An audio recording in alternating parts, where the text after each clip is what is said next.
Hey, y'all, how's it going? Someone please let me know if you can if you can hear me in the chat. We are going to go live tonight and see if we have anyone calling in with any Bigfoot encounters they'd like to share live. But we'll wait to see if people can hear me in the chat first. Perfect. Thank you, Brian.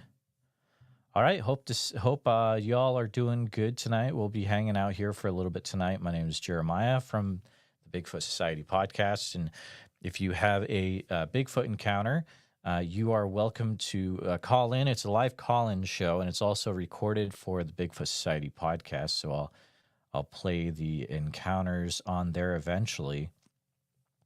There is a guest release form that's in the description of this episode. You'll want to fill that out first. I'm going to go ahead and put the phone number on the screen here. And let's see, we got Chris in here. Hello, folks, from Fouke, Arkansas. Good to see you, Chris. Who else we got in here? We got Brian S. Good to see you, Brian. We've got David in here. He's in here quite a bit. Good to see you, David. We've got Frank Middleton. Good to see you, Frank. We got a few people hanging out here right off the bat. Good to see you guys on a Friday night. I'm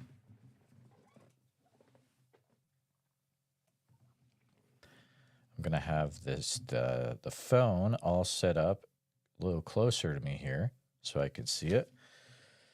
But let me know if you've got anything cool planned for the weekend. Any cool Bigfoot plans? I'm going to be getting my rental car for Oak Ridge, Oregon pretty soon. So I'll probably be getting that this weekend to be able to head down to get the accurate name here, Sasquatch Summerfest in Oak Ridge, Oregon. I'll be attending that. It's July 19th through the 21st of this year.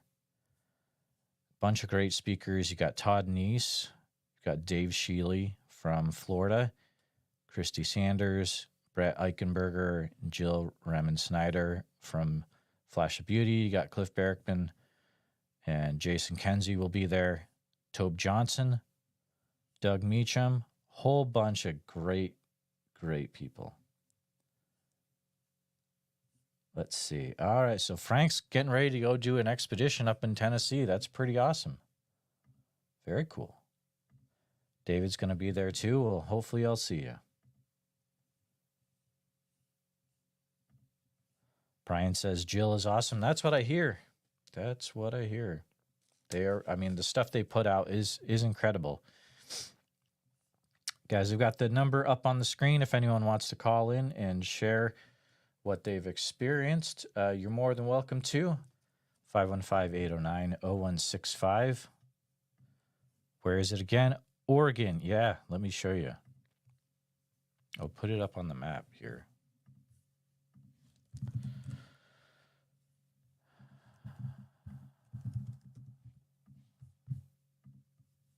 Here we go.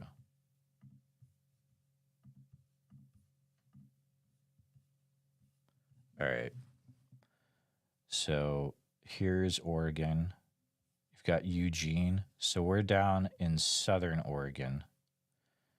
And it's about an hour southeast of Eugene out in the woods. So the Owl Moon Lab stuff was more over, I want to say it was in the Cottage Grove area. So, I mean, relatively close, kind of, but I'm pretty sure it was in Cottage Grove. Yeah, Frank, Frank, there is the release is in the description of this episode that's playing right now. So there's a link in there at the top, and you have to click that, and then it will allow you to fill in the stuff. Mike, love your cast. Please start labeling your episodes with numbers. I did start doing that recently in like the last year. So the older ones I'll have to go through eventually and put all the numbers in there.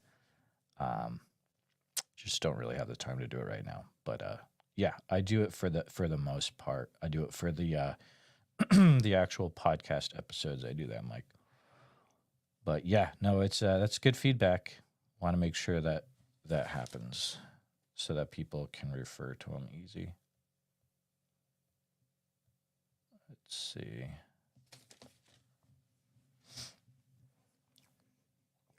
All right, I got the number on the screen. We got about 15 people watching. We're just kind of hanging out. You can ask any questions you want in the comments as well. And the phone is revved up, ready to go. Phone number's on the screen. Just make sure that you fill out the release form before calling in, please, so that I can use your use the recording of your story, your account on the podcast. David says Cottage Grove has had a lot of activity. Okay, that's interesting. I mean, I wonder if we can find that on wonder if there's anything on the BFRO. Let's see. While we're waiting, we might as well. Oregon. I believe it's Lane County. Let's see what we got.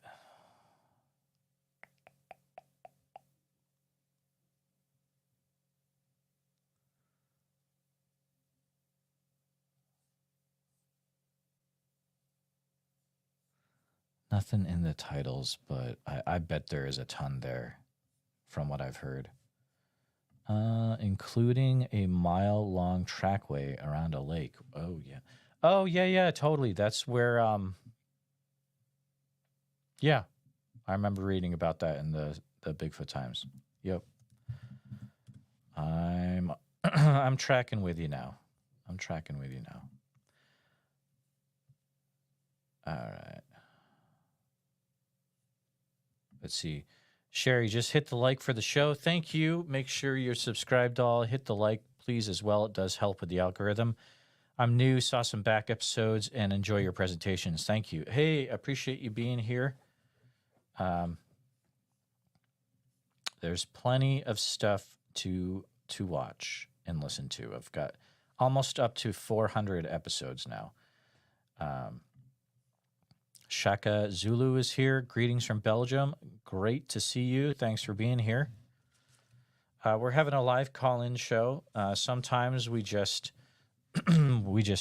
hang out in the comments. But if anyone happens to stumble in here with a Bigfoot encounter or something they've had happen to themselves, they're welcome to call in. Just please fill out the guest release form that's in the description of the show. What kind of channel is this? Is this a channel for Bigfoot hunters or what? Well, Bigfoot Society is a channel where I talk to people that have had Bigfoot encounters, let them share their stories, and then I ask them a few questions about it. And it's primarily an interview podcast. So if you listen to other podcasts like Sasquatch Odyssey, Sasquatch Chronicles, stuff like that, it's similar to that as well. So if you like those, you will probably like this one. Let me check the phone. All right. Let's see who else we got hanging out here. I'm going to go ahead and put the phone number back on the screen.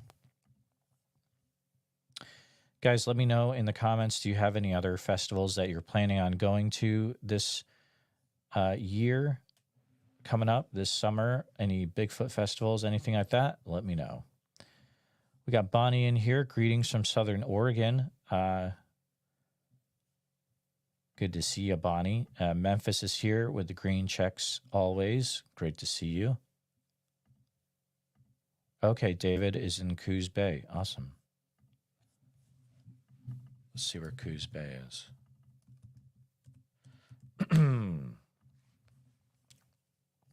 Oh, that looks really cool. Looks beautiful. Oh yeah, you're like straight across. Well, sorta. Oak Ridge is up here. Okay, cool. That's awesome. We got Gene hanging out. Great to see you, Gene.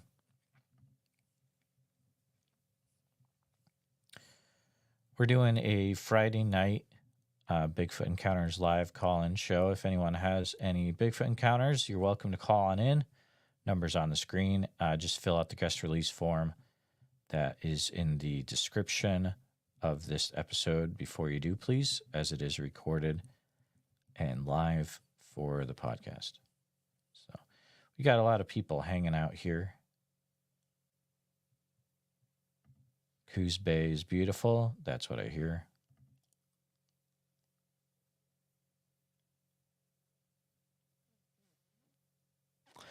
Just released a pretty awesome episode today. I think it actually was really awesome. Let me tell you. Let me show you where it was. So it's from a few episodes back of Bigfoot Encounter Live, and it's a gentleman that is having encounters in an area called the Sasquatch Sanctuary, and says it's somewhere between Redding and Lassen Volcanic National Park area, and it's a great account that he shares. So definitely check that out. That is live today on YouTube and on the audio podcast. David, thank you for the nice words. Everyone should like and subscribe. Jeremiah's channel is awesome. I appreciate you, friend. Let's make sure that phone number is back on the screen. Make sure that do not disturb is, yep, it's off. Cool.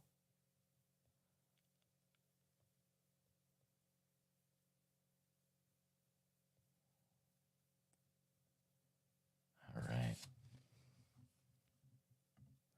I would be curious how many people have had what they think is a visual sighting of Bigfoot. Put a yes or no in the comments. I'm just curious.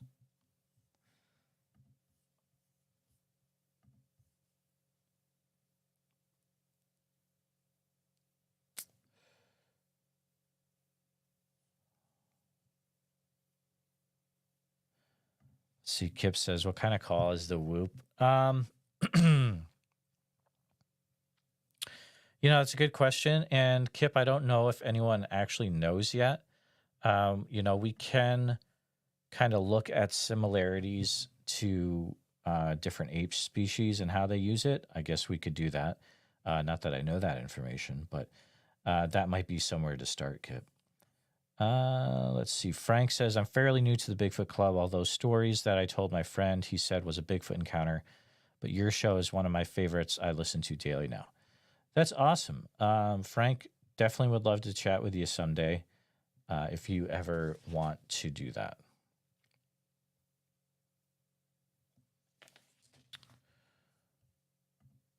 I did. Memphis says I did. That's awesome. Bonnie says yes, voice and eyes. David, yes. Sherry, but I've seen a group of UFOs once. Wow. That's wild.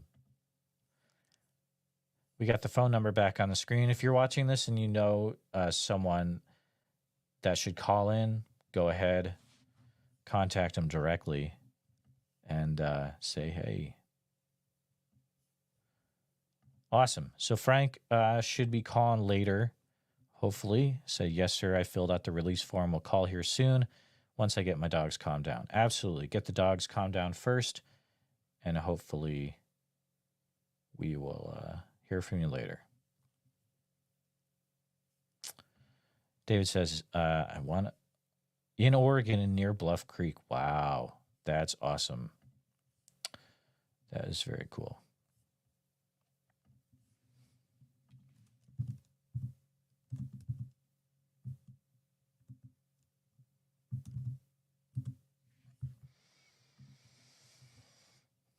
We're just hanging out. If you are new right now, doing a live stream, 515-809-0165. If you have a Bigfoot encounter, something that you've seen personally, and you would like to share it live on the air, feel free to call on in. Just make sure you hit the guest release form that's in the description of the episode first. Yeah.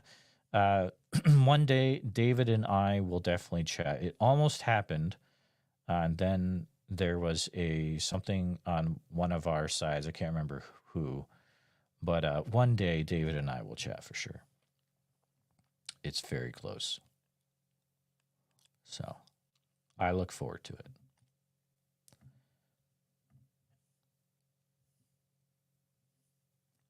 If you don't feel like you would like to call in, you can always email me directly at bigfootsociety@gmail.com. I do release members-only episodes every Wednesday now. If you'd like to hear those, you can become a member of the Patreon and hang out with other like-minded individuals, or you can click the join button on this channel, and the Bigfoot Posse tier and above are able to watch the extra members only episodes. So let's see. So Sherry saw a group of UFOs in Dana Point, California, over the ocean. Interesting. Let's see where Dana Point is. Okay. Oh, cool. So it's between San Diego and LA. Nice. That's awesome. So check the phone.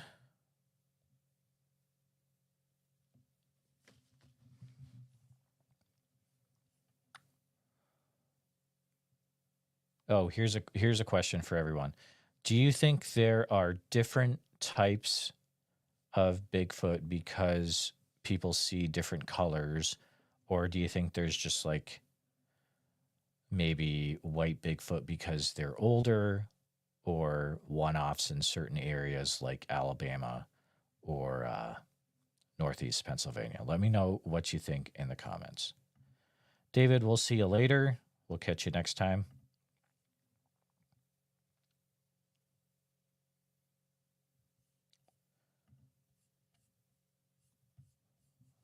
Gonna put Oak Ridge back on here.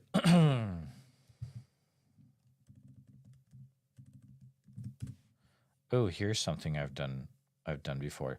Someone give me a county and a state to read an encounter from while we're waiting.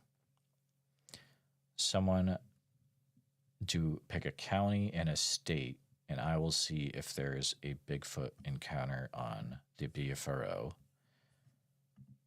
and we'll check that out while we're waiting.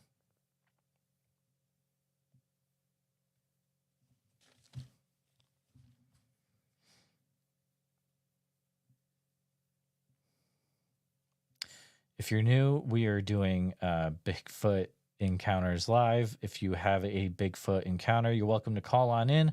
Phone number's on the screen. It'll be recorded and posted to the podcast at a later time. There is a guest release form you'll want to fill out first in the description of this episode. All right, so let's see. We've got Brian says LA, California. All right. Let's check it out. You asked for it. California. Tons in California. Yeah, there's actually a ton in Los Angeles County. Okay, let's see.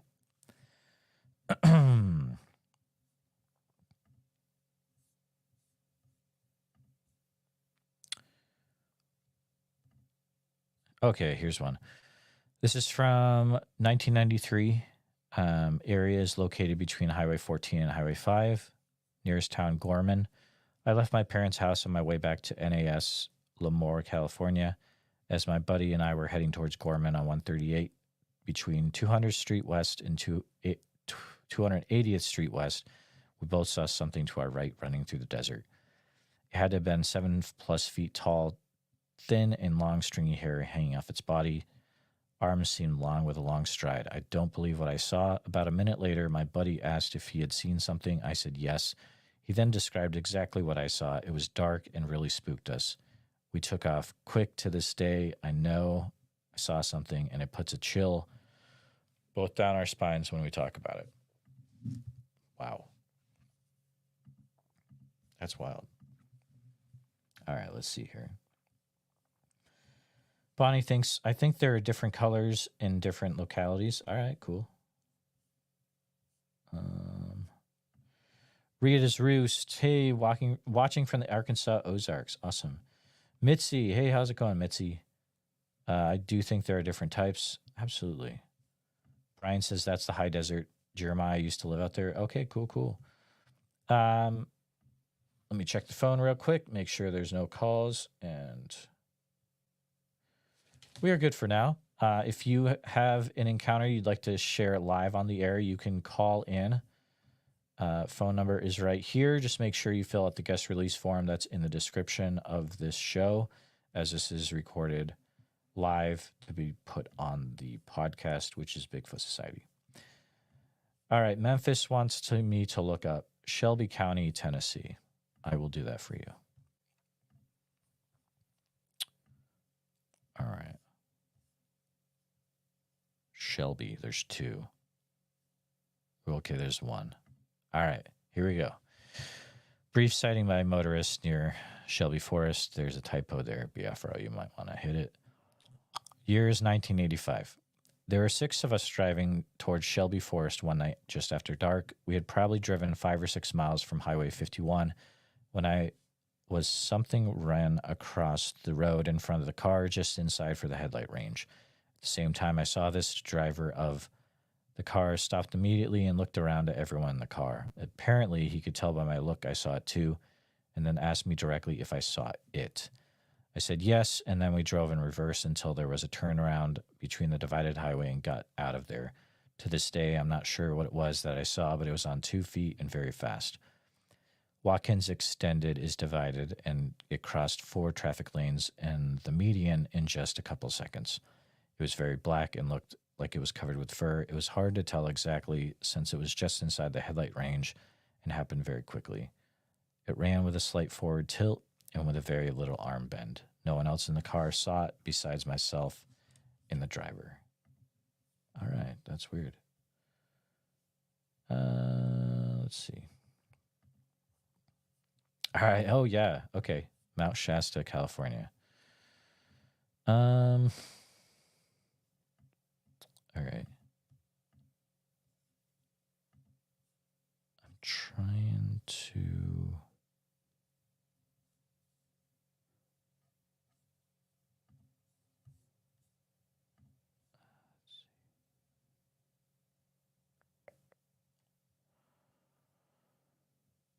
Is Mount Shasta actually... Hold on, I gotta look this up real quick.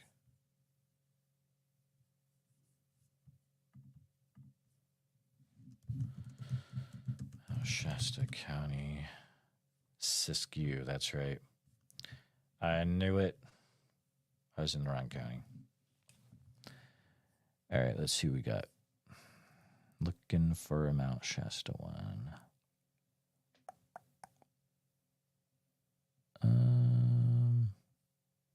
Here we go. September 1979. Son and stepfather have a strange encounter on the northeast side of Mount Shasta. First off, I'm a very objective and reasonable person. This is true. In 1979, my father and I went camping in a remote spot on the summit of Mount Shasta, well away from anyone else. At approximately 3 a.m. on a moonless night, I was awakened by a noise within our camp.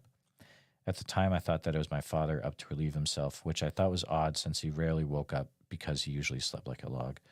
I was sleeping in the bed of our truck since my tent was mildewed. I could hear something moving around the truck through the windows of the camper shell. Something kicked over the ice chest, and I laughed out loud, thinking my father had tripped over it. Yet I heard no cussing, as he was prone to do. Something hit the truck with such force that the truck rocked violently. I thought that it was a joke being played on me by my father. Then I heard something that sounded like a rabbit screaming, yet much louder, almost raspy, yet very piercing. Needless to say, I was afraid for my life. I grabbed my rifle and waited. Then I heard nothing but the sound of my father unzipping his sleeping bag and then his tent. He asked if I was okay and what happened.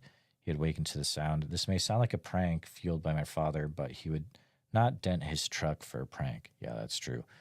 That was his baby, and the pay for repairs was certainly not worth the laughs. The camp was a mess, and we noticed that the eggs were gone, nothing else. There were no visible tracks.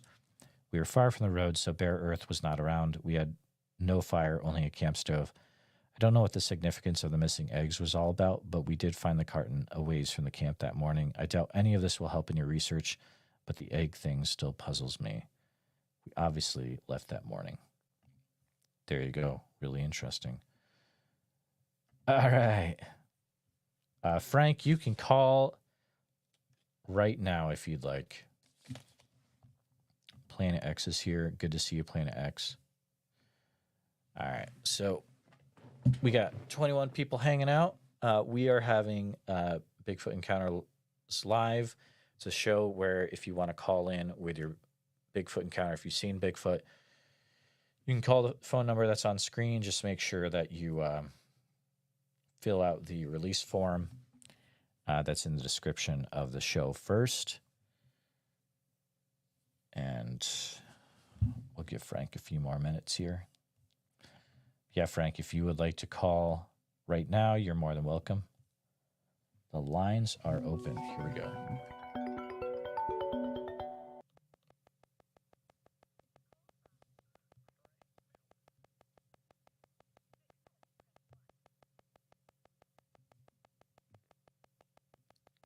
Can you guys hear that? Yeah. Frank, give me a few minutes, please. My tech setup is being weird again. All right. Hey, Alexandra85, great to see you in the chat. I appreciate you being a supporting member of the Bigfoot Society YouTube channel.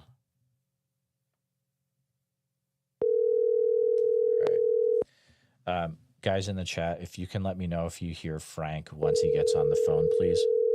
Just right away. Hello? Hey, Frank. Hey, what's happening? Not much. We're going to, I'm waiting a minute to see if someone in the chat can say, yeah, we hear Frank, just to make sure, because last time there was a little weird thing and we had to start over. Oh, yeah. So we'll give him a minute. All right. Sherry says we can hear you. So great. And you, cool. You hit the guest release form, right, Frank? Yes, sir. Perfect. Well, thank you for calling in. I'm going to let you go ahead and share what you would like to about what you've seen, and I might ask some questions at the end if that's all right. Oh, yeah. Thanks for having me. Yeah, I mean, I grew up in Southeast Kentucky in Harlan County, Kentucky. And, you know, the time period that I grew up in, I mean, I'm not old, you know, but like it was, you know, it's just old timey, I guess. It's a little coal mining town. So like, you know, we didn't have internet and whatnot growing up. And so you didn't really hear a whole lot about Bigfoot. And, you know, we grew up in the mountains, but so it just wasn't a thing. Like in my mind, I was always under the impression that Bigfoot was like just like a caveman or whatever. So it just never crossed my mind. And then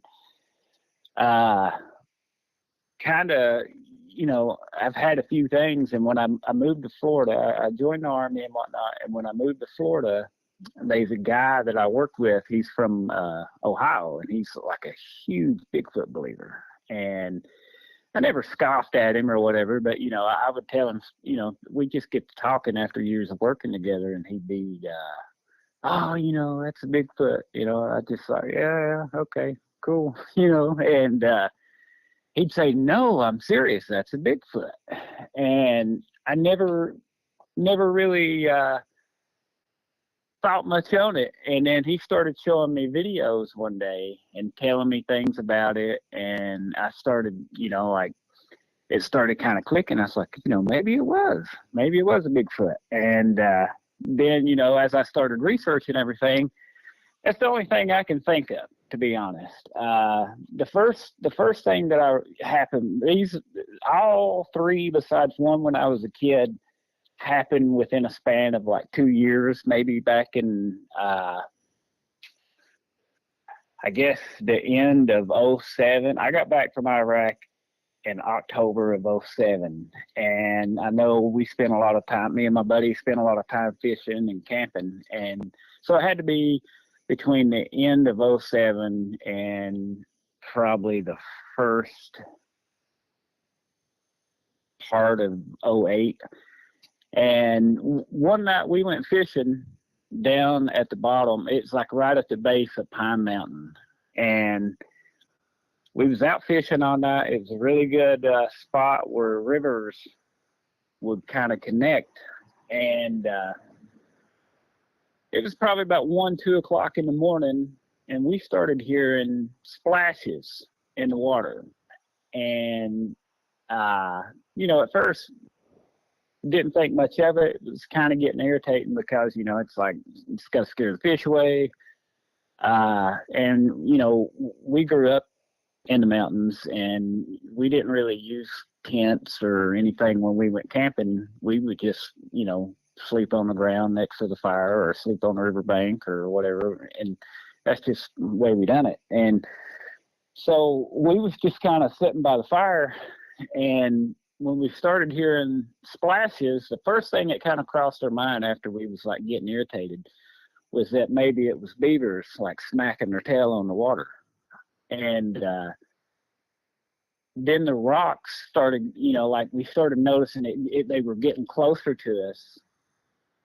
And that's, that's when I guess we realized they were rocks, because it started hitting the bank. And you could tell they wasn't really trying to hit us, but they were like getting close to us. And kind of where we was at, there was an overpass, and if a car passed by, you could kind of, at the angle we was at, you could kind of get a glare, and we seen where the rocks were coming from, and it was coming off the side of the mountain that was at, the river was at the base of the mountain. So, and we were like kind of in a center, almost center island, kind of like a peak. And so we kind of seen where the rocks were coming from. And and the first thing that crossed my mind was like, dude, whoever's throwing those, they're strong, because them some big rocks. And so we honestly, at that time, I thought it was just people screwing with us.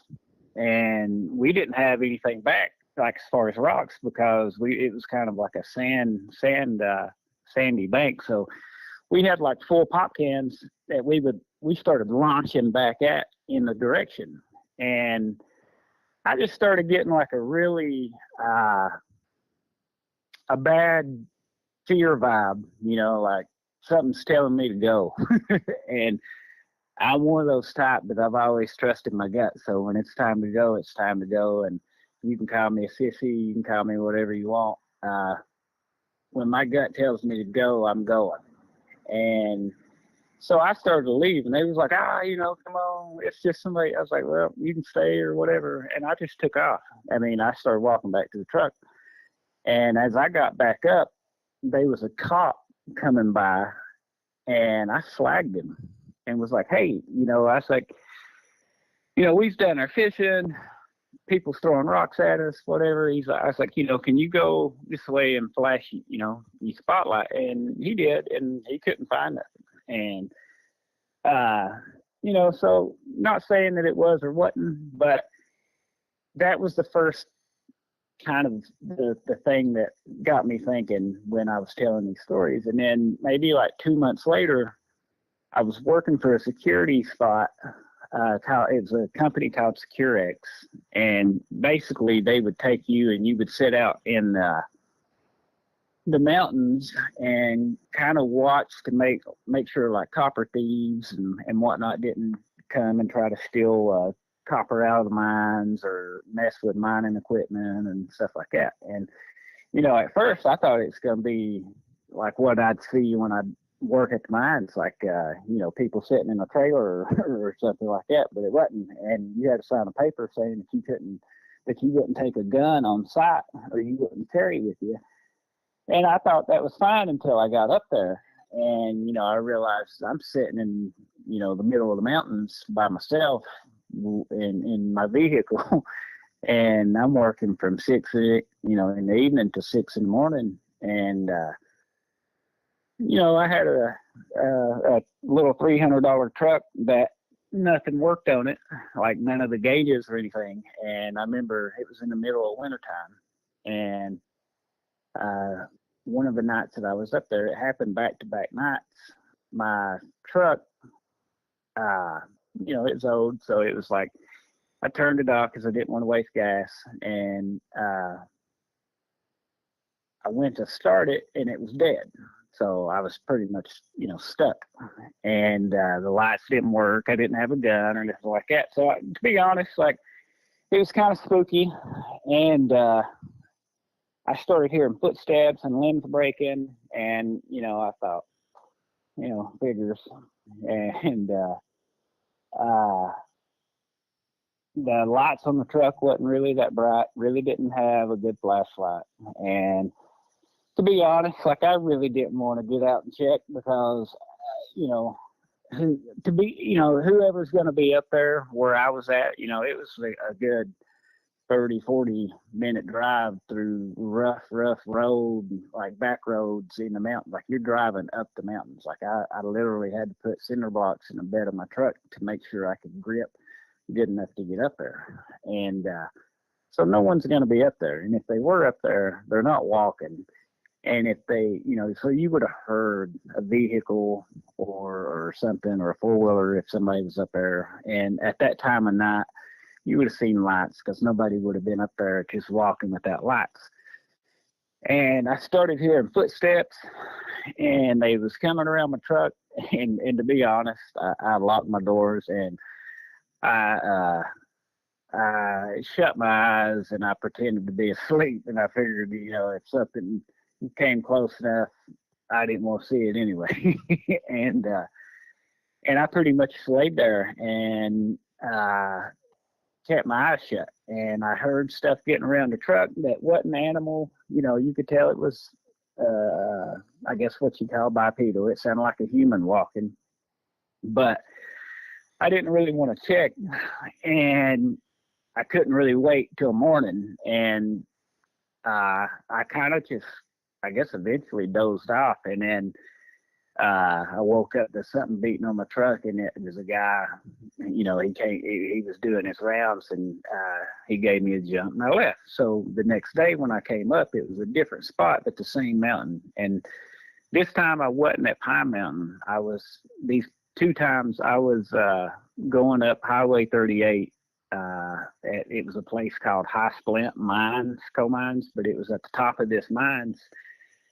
And the second night that I was up there, I was in a different spot, and off in the distance, there was what they called like an auger miner, which it drilled holes into the side of the mountain and pulled coal out. But you had like a little light that was maybe a football field or so away.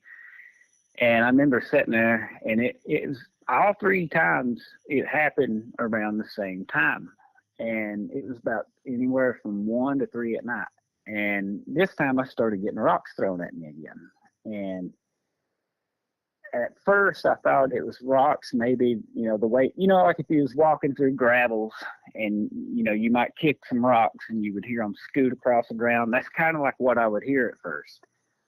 And after maybe 2 or 3 times, I turned my lights on, and I seen the rocks coming from a certain distance. And I knew from the impact that they would hit the ground with and bounce that they had to be thrown pretty hard to get there. And that's when I realized that somebody's throwing rocks at me again. And, I first thought, well, if it was a thief, they're not going to be trying to get my attention. They're going to be trying to sneak past me. And it continued to, I guess for probably 15, 20 minutes, rocks would continue. And it wasn't like nonstop, but it was like one or two here, a few minutes would go by, another one or two. And you could tell, like, again, they wasn't trying to hit me, but they would come within 10 feet of me, like on either my right or left side. And again, fear came over me, and something told me I needed to leave. And I thought, well, to be honest, $5 an hour ain't really enough. Sorry, Davis boilers just drove by. $5 an hour really ain't enough to sit here and risk anything, especially when you ain't allowed to carry. So I left. And I left, and I quit the job and was like, I ain't fooling with it no more. And then maybe 3-4 weeks later, that somebody had set the mountains on fire. And there was a bootlegger that lived across the creek from where I did in the holler that I grew up in. And he raised hogs. And I'm talking huge, huge hogs. And every now and then they would get out, but not like all the time. Sorry. Usually it's quiet. But I remember we had got home from a football game. We went and watched a football game, and my uncle was standing outside. And he started hearing something up on the mountain in front of the house, and he hollered at me because I walked inside, because we was actually out there just watching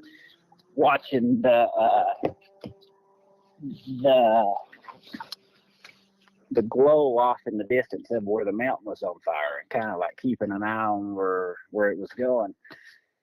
And so I was like, I've been out here long enough. It ain't coming our way yet, and I'm going inside. And he hollered at me, and he told me to come out there, and he asked me, he said, have you ever heard of that? And it was a scream. And honestly, at that point, I'd never heard anything like it. And it was really, really loud. But when you heard it,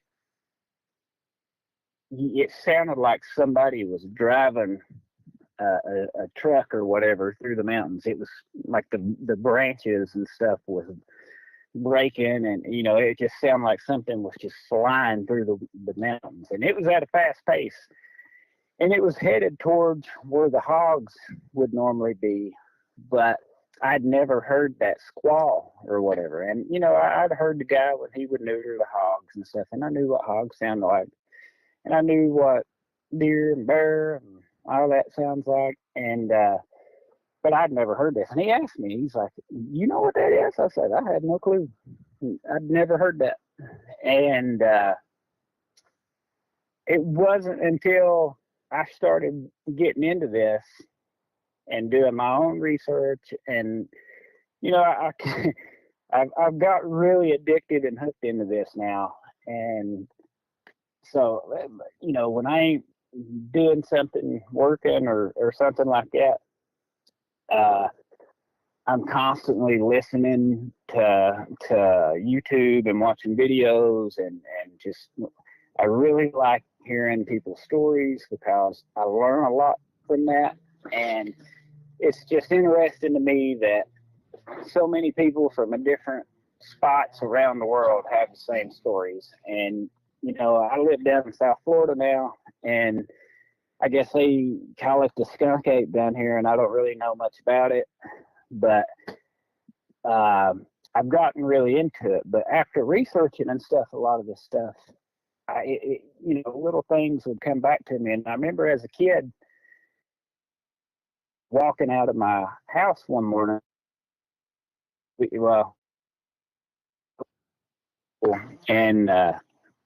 at the base of the mountain, because like when you walked out our backyard, you walked in the mountain, and you walk straight up. And if you walked out the front of the house, it was a little bit of yard, a creek, and a mountain. And on the back side, if you walked out and walked down through the yard, there was a little spot like a trail that we used to go up because we got our water from the mountain. And anytime our water would freeze, that's the trail that we would take to go find where it's frozen and fix it. And at the base of that, we found 12, well, I found them, but it was, basically us, but it was 12 deer legs that had what looked like being ripped out of a joint and just laid in the yard. And they were not like really in a pile, but they were kind of all in a certain little area. And they didn't have bite marks. They wasn't skinned.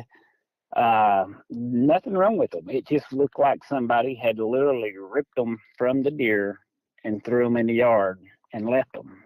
And I'd never seen that, didn't know nothing about it. And we just took them. We thought it was just, that's odd. And took them and threw them back up in the mountain and left it. But the more that I've looked into these stories and stuff, like I've heard people talk about how they, I've heard a few stories about the deer legs. But I've never seen one, and I'm trying to get in with the BFRO and do some expeditions and find people that I can go and I'm going to start looking for them regardless. And just because, I was in the infantry, I was a sniper in the Army, and I understand hiding. And those, for the longest time, my theory was, if there's a Bigfoot, with all the technology and all that we have, we definitely would have found one by now. And when I would say that to that guy, he was like, "We've seen them. There's videos. There's this. There's that." Again, I had never got online, looked up anything or whatever. And when I got online and started looking this stuff up, I was like, it really convinced me. And I don't know. I'm gonna stay open-minded with it. I don't know. I know people believe they're different things, but for me, I guess I'm just really interested in it. It's got me hooked right now. A part of me wants to see one, but from a safe distance,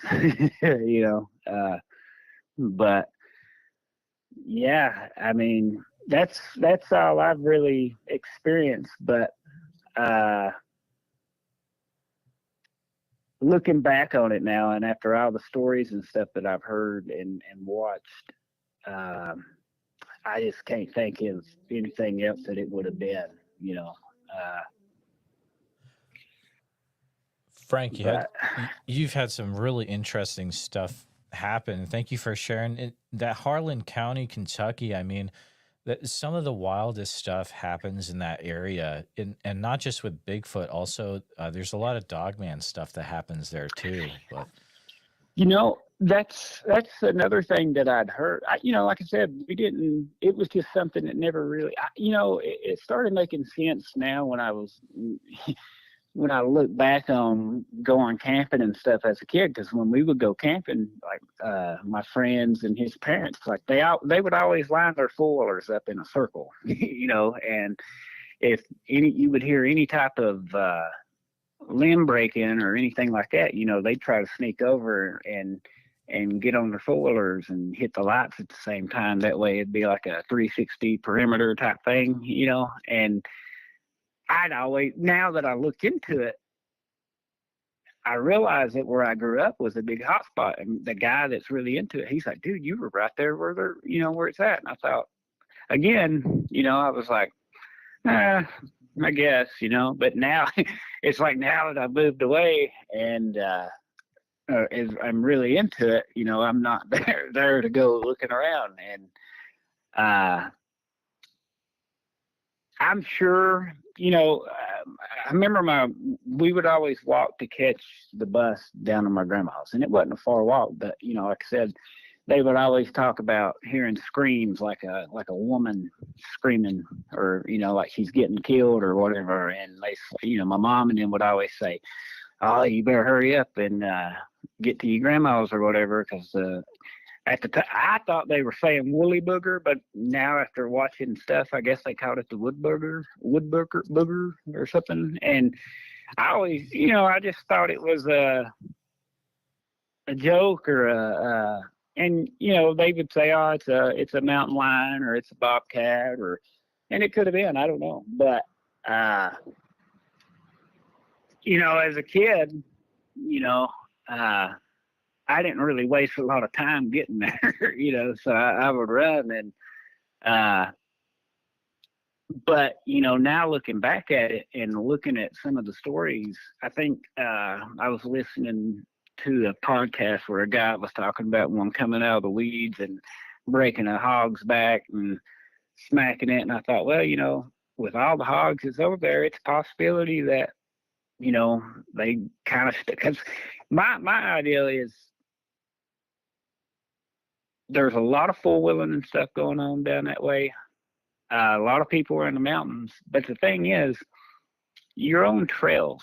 And, you got a lot of ginsenggers and stuff like that are out walking around. But, there's not really a lot there's so much woods and stuff that people, I guess, assume that they're not there because you're on these roads or you're on these back roads or mountain roads or four-wheeler roads or whatever. But there's still a lot of unexplored road. Like just because you're driving a road and you're in the mountains, you're not really in the mountains. And I know people that get out there and explore them, but it's like, I know when I was in the Army, if we was out in the woods and a car came by, we were taught to get down, hide. When the car passed by, you get up, and that way, if anybody's looking out that window or driving by, they don't see nobody. And, that's us. So it's like, if these things live out there, they're way better at hiding than we are.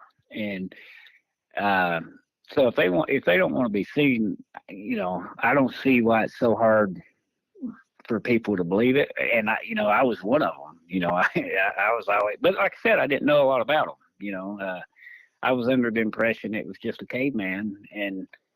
But now that I remember I called my mom, maybe because my wife, she makes fun of me, and which is fine. I don't care. None of that bothers me. But she's, she laughs and whatnot because she's like, "Oh, you're in there watching Bigfoot," So I called my mom and was telling her and showing her some stuff, and I was like, "Yeah, look at this, blah blah blah blah." And I said, "Do you believe me?" She's like, "Yeah." I was like, and it kind of shocked me that she said it so nonchalant, I guess. And so I don't know. I probably need to talk to her and see, and start asking people and whatnot, because it's untelling the stories that people probably have that they don't come out with, because of the whole skeptic and people thinking that they're crazy and stuff like that. But it was like not even a hesitation when I asked her, and which, like I said, it kind of shocked me, but it kind of perked my curiosity, I guess. Yeah, it sounds like you need to ask your mom to share some stories, or ask why she believes that Bigfoot is real. Right. Yeah. Right. Yeah. Because I'm sure with all the people that's around that area, and stories of like where would you have, I've heard the wood booger on the podcast, but I heard that. I didn't hear Bigfoot. And so I'm sure there's a lot of people down in that area that probably have stories. One that I always wanted to ask was like the people who drive the trains, the people that, these train drivers that go in these spots where people never really are. And I would like to ask, I'd like to talk to people like that and find out the stuff that they've seen, because they're in some spots that probably a lot of people don't really get to see.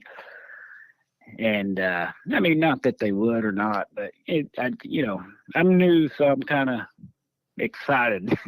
Yeah, absolutely. And it sounds like you might have some cool connections to that area, or the type of people that to talk to that people outside of growing up in Harlan would have no idea to look for those people. So, Frank, I'm glad Right. you called in tonight. I mean, I love Yeah, that. sorry I took you time.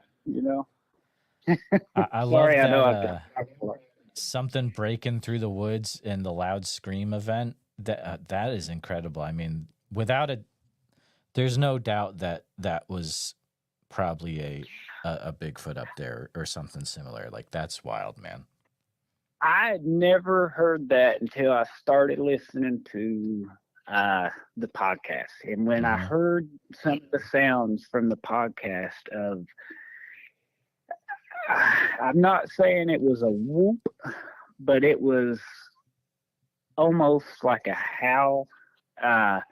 But I knew as soon as I heard, it wasn't like the whoops that I heard, but I knew it was on one of the episodes when I heard it, it clicked, and I knew that was it, because it was it was so high, and it was such a rumbling going on, but the sound was so loud, there wasn't nothing to compare it to. And but at the rate that it was going across the mountain, at first you'd have thought, is that a bird flying? Because it's moving quick, Yeah. But it was too much breaking and too loud of a noise to be anything other than that. And but yeah, hopefully, they say the skunk ate. I've been going over and camping in Big Cypress, and me and my son found some footprints out in a mud puddle there, but it wasn't that. They could have been human, but they were. It was just an odd spot, like you're way out through there on a 4-wheeler turkey hunting, and sure.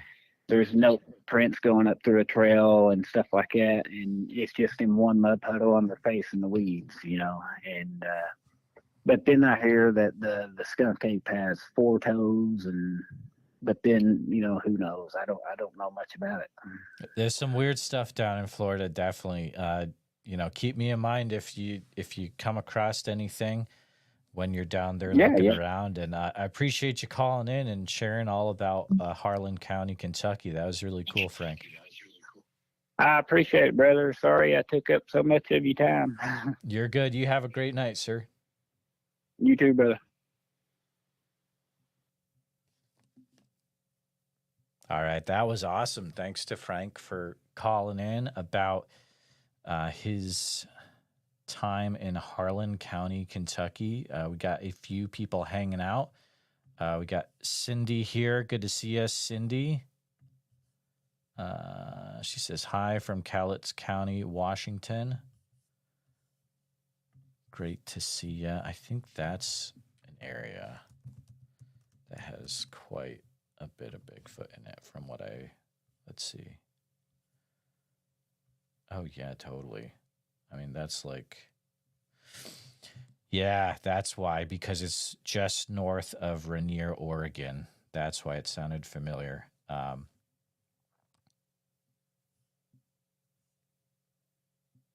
Good stuff.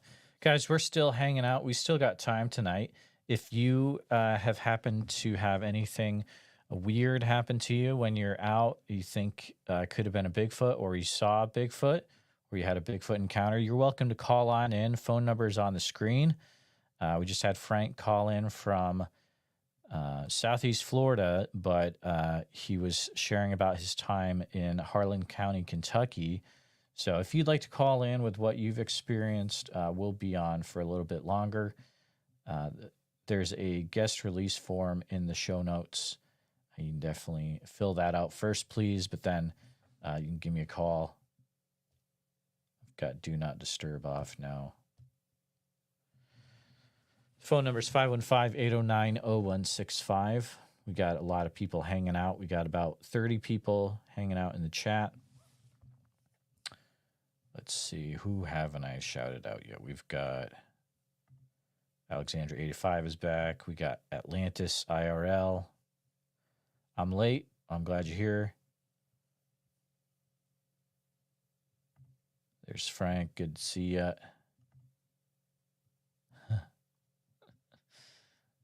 Bonnie's here. Good stuff.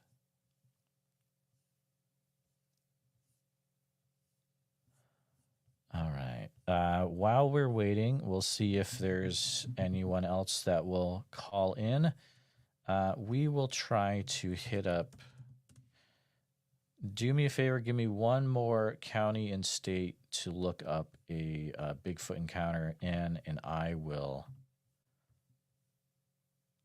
share that.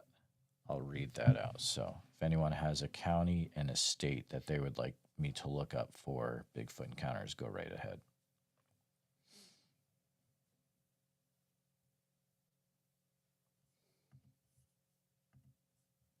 Let's see, I'll put the list here. Actually,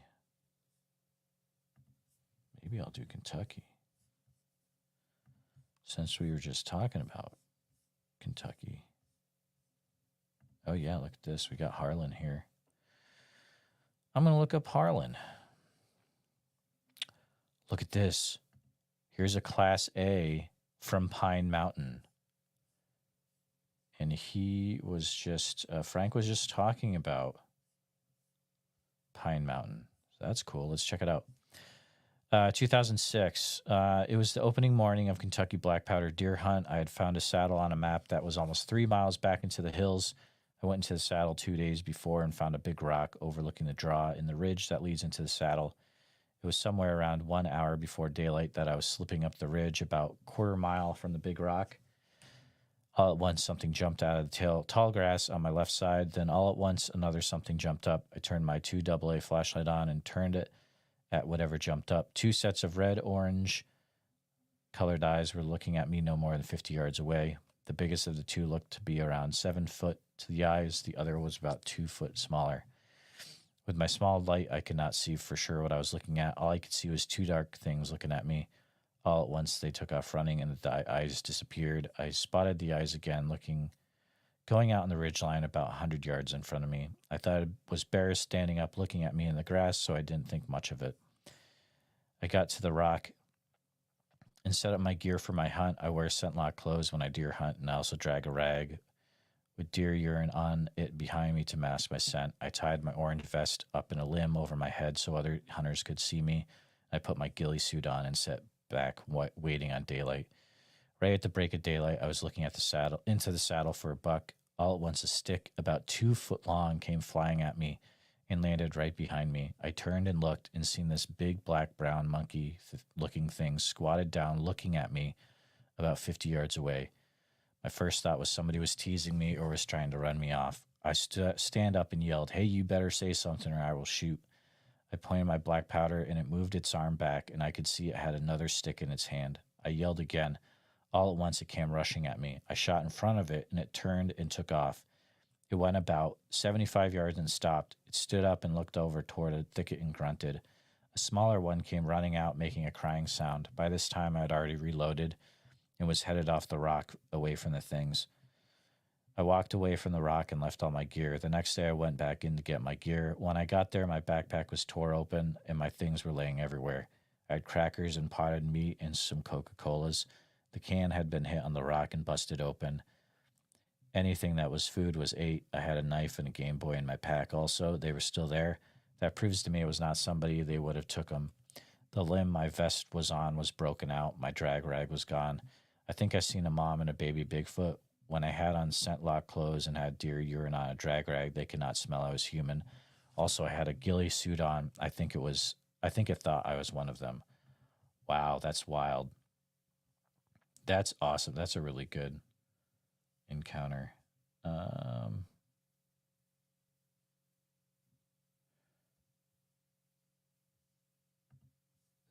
Brian or Bonnie is saying, Brian, I saw one at night. I saw his eyes. They were bright gold. He was crouching at my fence, poking his head up and down. He didn't want to be seen.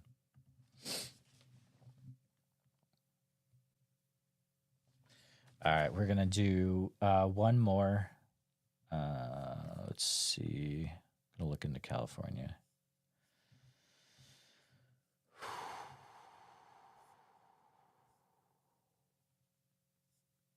Oh, I got to look up San. What county is this? Oh, Orange County. Okay. There are none in Orange, so I'm going to keep going.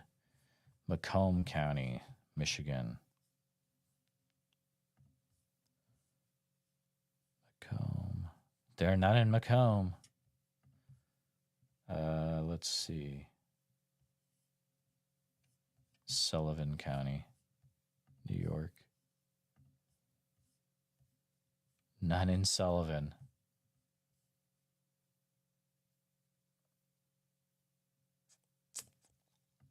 Gregg County, Texas.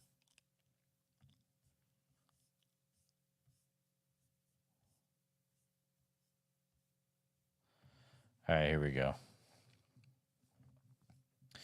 So I'm going to read this Class A. This is from Gregg County, Texas. While hunting in Sabine River bottoms, 2 boys have a daytime encounter. Nearest town is Gladewater. Today, I actually accidentally found your site looking for something that had nothing to do with Bigfoot. I had no idea anyone else in my area had ever seen or reported any stories of a Bigfoot. I never told anyone about what I and my friends seen hunting after school one day.